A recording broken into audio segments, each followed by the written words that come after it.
Hi, folks, and welcome to this recorded version of Happy Hour, PARCC Prep, making it instructional. So I'm going to jump to my next slide here.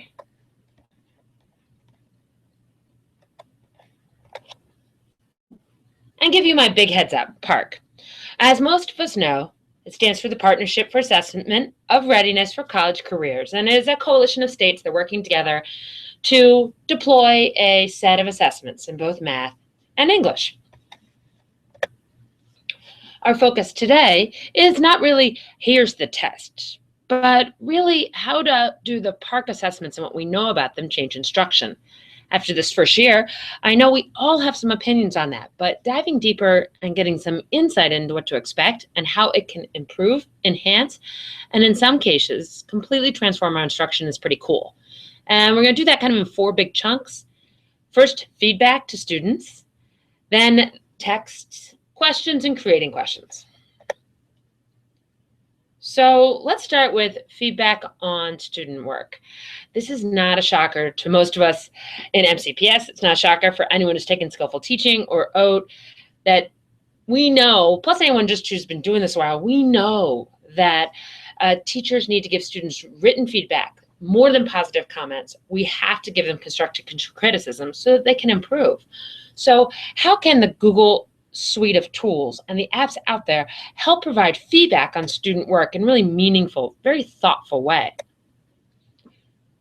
We're going to show you 4 different ideas that all revolve around Google Docs, which almost all of us, if we've done any Googling with the Google Apps for Education, we've all touched on Docs at least once. So it's a great place to start. I'm going to give you 4, starting with the commenting features, going into preferences, a little add-on called Casnia, and then a almost brand new, at this point anyway, brand new add-on called Highlight Summarizer. Now, to provide this type of feedback, I'm actually going to shift over my screen so that you can see a new doc that I have open. So I'm going to pull that document up and share it with you right here. Awesome. Okay, so let's start first with the commenting feature. This is a document. It's collaborative. The nice part is that if you use the share up here, and I shared it with an individual, of course, it would want a title. Let's give it one. And I could share it. In this case, I love to share with anyone in MCPS that has a link. The nice part about that is you can share documents with students and they can come in and type things, and you can both be in the document at the same time working and writing. If you're going to come in and provide students feedback on work, you can highlight that work, press comments up at the top, and type comments. Of course, this is purely a praise and not necessarily feedback. But you as an instructor can look at your students' work, press on comments, click comments, and add stuff right here on the document. It's a very nice way to give feedback, to start a conversation, because students can come along and give feedback back to you. You can actually have a conversation around the document. So the first tip and trick we have for you here is to use the built-in commenting features to give students comments and things to think about as they're working. And now it's time for that next step in the process. We're going to talk about preferences. Trust me on this one. There are things we say as teachers over and over and over again. So maybe it's make sure to reference your sources. Maybe you say this all the time, right? Who wants to write it over and over and over again? So this trick, which correlates to autocorrect in Microsoft Word, allows you to pop in this text without having to type the whole thing out. Like I have one in here that students will be able to. Right? Let me show you how you do this. First of all, I have my nice text here, and you'll see that I copied it. Or I can right-click and copy to. Then I come up to Tools, come down to Preferences, and you'll see my preferences are in here. And I want to replace, let's say in this case, comment CC1. And I replace it with that text, which I paste in. Now, when I type CC1, my comment will pop in. So if you like to give lots of feedback to your students, you can do so without having to type the whole term by just typing in simple codes. For me, I like to put number 1 at the end of sentences. So if I have a comment about writing, I don't have one in here, writing 1, it would change this text to it, but you'll figure out your own hints and tricks. Of course, you want your students to know this isn't their writing. So if you switch up here to suggestion mode, now when I type things in, like CC1, it comes with an automatic comment over here, and I can add a little bit more detail if I want to. And when the students view this comment, they'll see it in a different color, knowing that you added it there. This is similar to track changes in Microsoft Word. Now, our next two add-ons, or our next two ideas, are actually add-ons. Add-ons are little programs that you can insert into specific programs like Sheets and Docs and Forms. In this case, I have two, one called Casnia. If you don't see it here, you could click Get Add-ons and add it, Casnia Mini.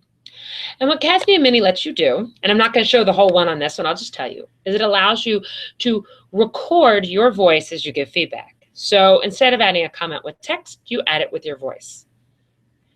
I add from my own personal perspective, use your discretion with this. If you have something that's really hard or feedback that someone might not want to hear, it's kind of like listening to a voicemail message with bad juju in it. People kind of go, oops.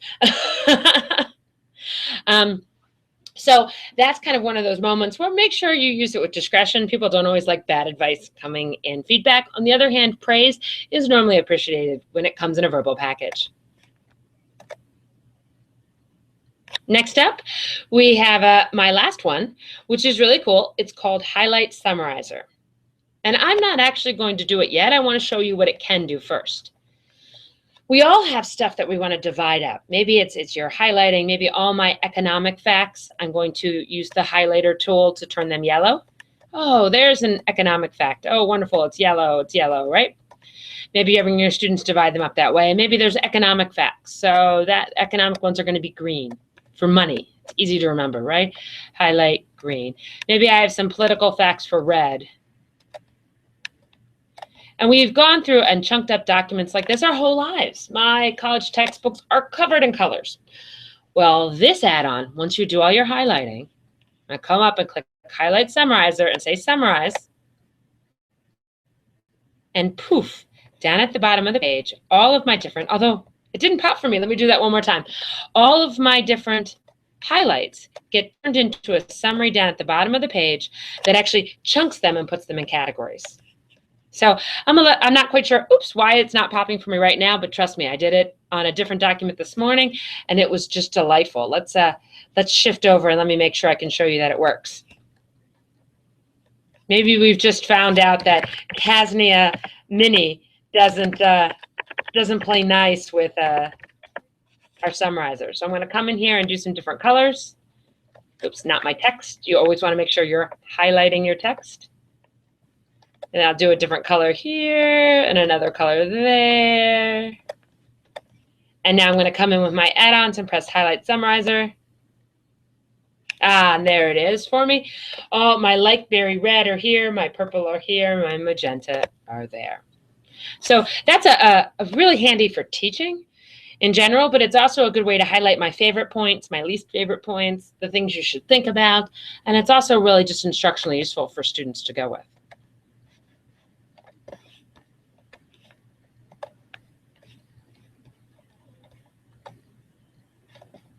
And now I'm going to pop back over to summarize that the feedback apps and ideas, there's tons of them out there, but you get a lot of bang for your buck just hanging out in Docs, using comments, using preferences. If you choose to, Casnia voice comments and then Highlight Summarizer is a real big win. The next thing that PARCC asks us to do instructionally is use rich, diverse text. It's one of the biggest shifts folks tell me when I'm around the county, that these authentic texts are really useful, are working their way into our curriculum in ways they never have before. And so you want to make sure you're using them as well.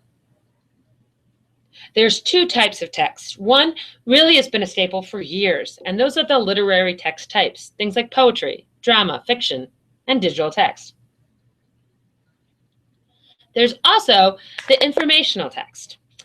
These are the types of text that are newer to our classrooms, not that they haven't been there, but really in mass since PARCC's come about. History and social studies texts, nonfiction, science. So you want to make sure you're using a good mix of all of these. You'll find on this little link right here that as well as the support site for PARCC, if you know where that is, that there's some nice selection guidelines on how to pick texts and what size they will be. We encourage you, if you're interested, to type in this little Google link here and explore those texts. The lengths are different depending on the grade level, and 9 to 11 really have much larger text than we're used to in putting in our assessments. You'll want to make sure to pick out the right size as well as the right reading level text for your classes. And here are 3 different apps that can really help with that: Newsela, Dogo News, and readabilityscore.com. You may already use one of these 2 tools. They're apps. You can add them from the MCPS Chrome store, Dogo News and Newsela. When I've talked to people, especially after some of our IT 85 classes, people really have an opinion. I love Newsela. I love Dogo News. What I will tell you is that they really are there to match your point of view. Both of them have rich, engaging text. Both of them use current events to really match to students. And both of them have some sort of assessment to help students know if they understood the text. One of the reasons I lean towards the Newsela side, and you can kind of see it up here, is that the same article has 4 different reading levels. So you can have everyone reading about Ray Rice here, but you can have some students reading it at this grade level reading level and some at a much higher reading level. So it's really nice for differentiation. I paused to go backwards just real quick. In addition to Newsela and Dogo News, there's also readabilityscore.com. I'm going to shift over and show you that site.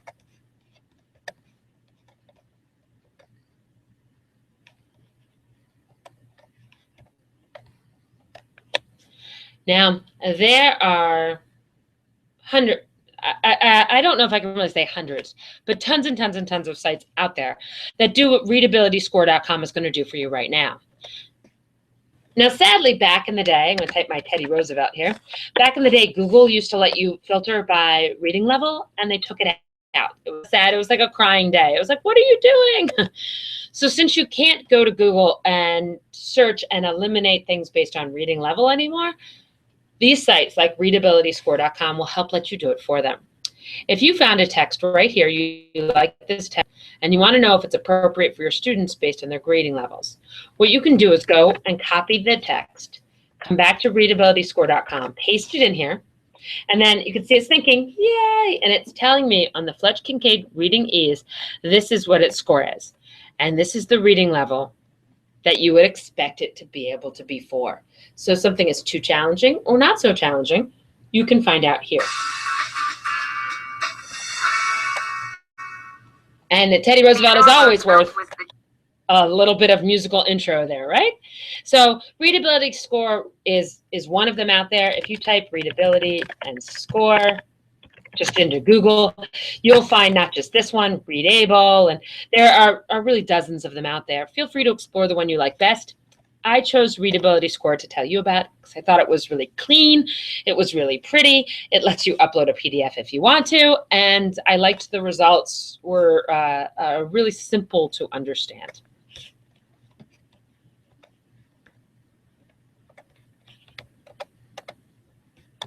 And now we're going to shift over a little bit here one more time and talk about questions. Because after all, you should ask questions that are worth answering. Now, we ask questions in the classroom all the time for lots of different reasons. Sometimes to get a student's attention back, sometimes to keep the momentum out there. But what PARCC asks us to do is ask a sequence of questions that draw students with a deeper encounter into the text. And that's why their questions are phrased the way they are. If you've never looked at the PARCC test, I'm going to show you what different questions are like so that you can incorporate them into your classroom. The first type of questions are called evidence-based selective response, EBSRs. I'm sure you think, just like me, that rolls off the tongue, right? What these questions do is they give them a passage or two passages in some case, or a media, video, or something like that right here, and then always ask the students two questions about said text. The first question here is always part A, asks them about something directly in the text. Like in this case, it says, what is the meaning of the word master as it's used in paragraph 5 or 6? Then part B asks them to pull a detail that connects to part A.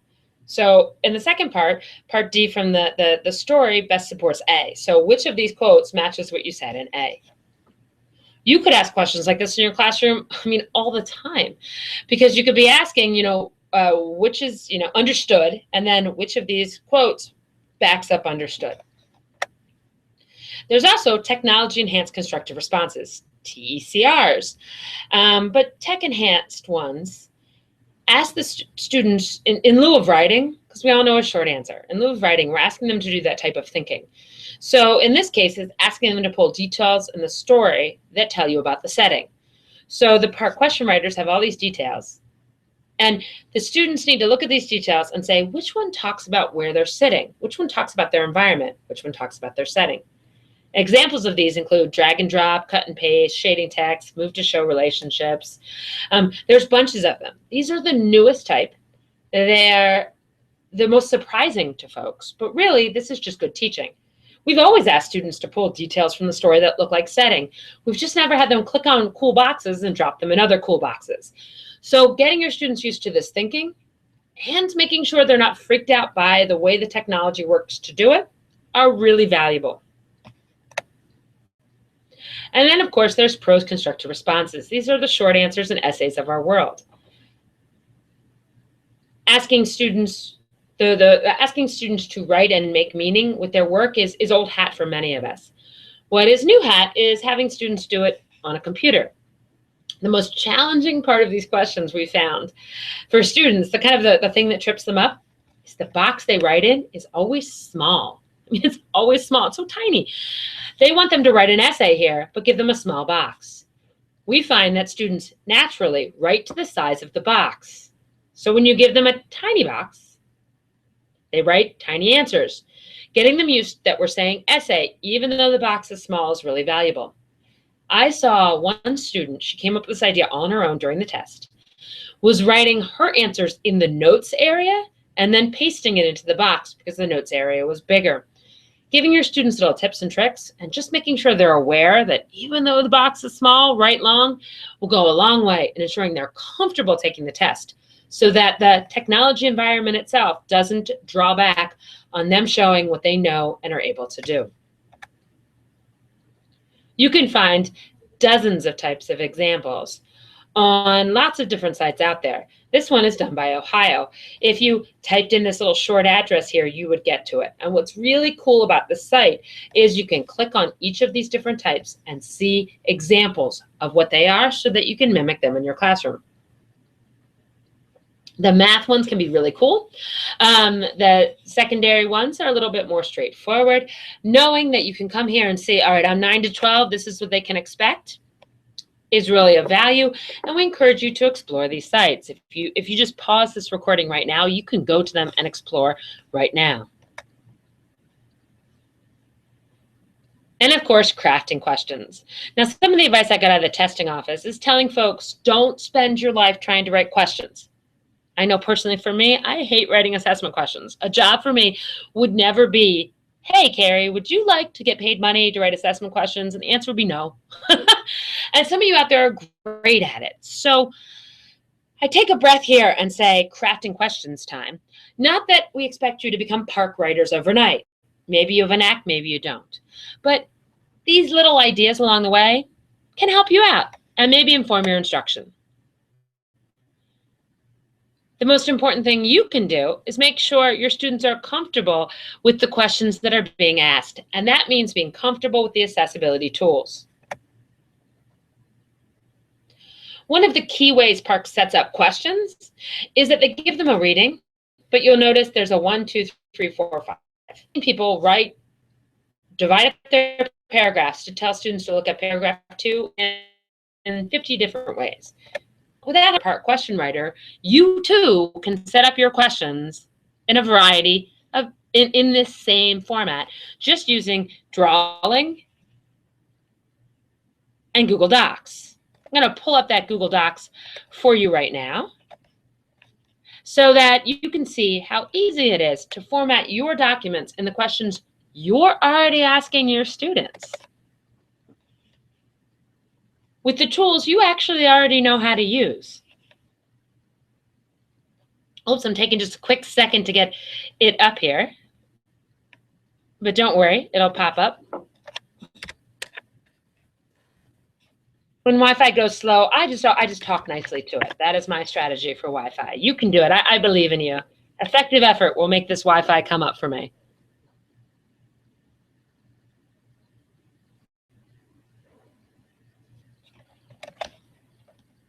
Okay. So remember when I went and I searched and I found my Teddy Roosevelt document? Remember when I did that? Well, let's say you went and found that document and you wanted to use it with your students too. You would go to the site, you'd find it, you'd copy all the text, and you'd paste it in. Oops, let me make sure my text is here. You'd go and take your text and paste it in. But wouldn't it be really cool if once I pasted my text, oops, let me get rid of the highlighting here. We don't want extra highlighting. Great. And look what I did. Oh, well, maybe not as great as we'd hope, but you can go with me on it. What I did was I pasted my paragraph and look at all these numbers. Why did I do that? Well, I just went to my new paragraph right here and I went insert and I did it drawing. That pulls me up a nice little drawing area in which I can click here, draw a box, and I was on paragraph 6, so I typed 6.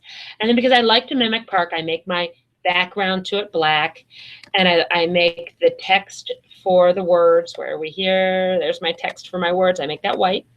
And now I have a 6, and I'm a stickler for formatting, so I'm going to make it centered. And I press save and close. Look at that. Now I have my numbers. Any paragraph reading you have, you can go ahead and paste in the little numbers. Once you write one, it's super easy to highlight, copy, double click, and just change the number to 7. Now, instead, I've seen people put it in tables and just write the number, but you know what? PARCC makes nice boxes. They have you put the number in the middle of it. You too can set up without having to be a PARCC question writer, when you give students readings, you can set them up to mimic the PARCC style so that they're very used to going to paragraph 5 and looking in that text. And they don't get all tied up with going, oh, I need to scroll down, or where's the questions, or I couldn't read it. They get it, they understand it, it's normal for them.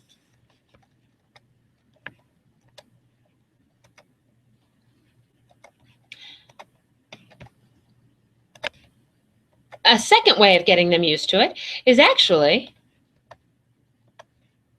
we'll pull this guy up here for just a sec.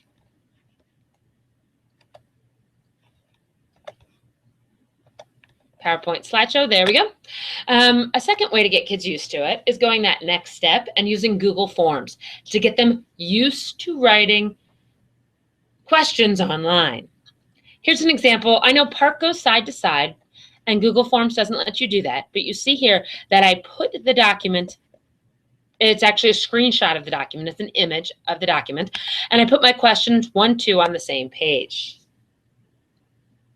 Now, there are lots of happy hours out there, and in courses like IT 85, there's a lot of time focused on how to do forms. So I'm not going to jump in on how to do that right now. But what I'm going to let you know is that if you know how to put an image of your document that you put your little 1, 2, 3 numbers on, and you know how to add 2 multiple choice questions, and then if you're really kicking it, putting 1 question per page, you'll be able to mimic a PARCC type design. Once again, like the testing office suggests, you don't have to be a PARCC question writer, superior, But putting the questions you do ask into this format gets the students comfortable and confident with the technology so that when they get to the test, it's their knowledge that shines and not their ability to use a computer or Chromebook. If you want your students used to taking the questions and being comfortable with them and don't want to A, reformat your readings, or B, write questions in forms, hey, why not take some of the resources that have been made for you? This Luminous Learning, and there's lots of these out there, have lots of sample questions that your students could use during a center, during free time, during class instruction, that are aligned to the Common Core tests. You can get to it quick by just typing in this little address. You can pause this video and explore it right now if you're so interested. And if these little simple tricks, you were like, they're great and I love them, but man, I am ready to do more. I'm ready to try to write some of these questions. I want to start to frame my assessments at the analysis, comparison, evaluation, problem solving, and cause and effect levels. Check out this Literacy Design Collaborative. It's really cool. I wouldn't show it to you if it wasn't. And lots of groups came together and said, how do we set up in a formulaic yet challenging way teachers to be able to ask questions that get them thinking like PARCC? So if you search these words, Literacy Design Collaborative, you're going to find an incredible site with really, really cool kick butt stuff that you can start to work into your classroom. It's worth a pause and a Google. And you could even send yourself an email saying, hey, look at this later if now's not the right time for you to explore. But I definitively recommend it. It's pretty neat. Now, finally, last but not least, if you have all those great questions out there and want to turn them into a form quickly, G-Format for Docs takes a list of questions like this one right here and automatically turns it into a form for you. So if you have great resources and you're already asking good questions, G-Format's going to help you with that. And then those questions can be graded for you using Flubaroo. If you're in our courses like IT 85, you'll explore at least one of these tools during the course. And if you're not, go ahead and Google them up, go to your add-ons, add them on. Any good app out there has PD built in. So give it a try, kick the tires. It's worth exploring. And if you're inspired to explore some more, we record happy hours like this with live studio audiences, if you could call it. We do them bi-weekly during the school year, but if you're in the summer or on an off day, you can visit our little Appy site down here and get a link to all the happy hours. We have over 20 some already recorded and growing. So if this is only whetted your appetite and you're looking for more, know that we have more for you and check out our happy hour site. Thanks so much for joining me as we talked about PARCC making it instructional. This test is with us, but it can also inspire us. And so if we use it to really, expand our instruction and start making the experiences for our students transformational, then we'll have taken a test and made it into something really so much more than that. Have a great day. And thank you once again for joining us for Happy Hour.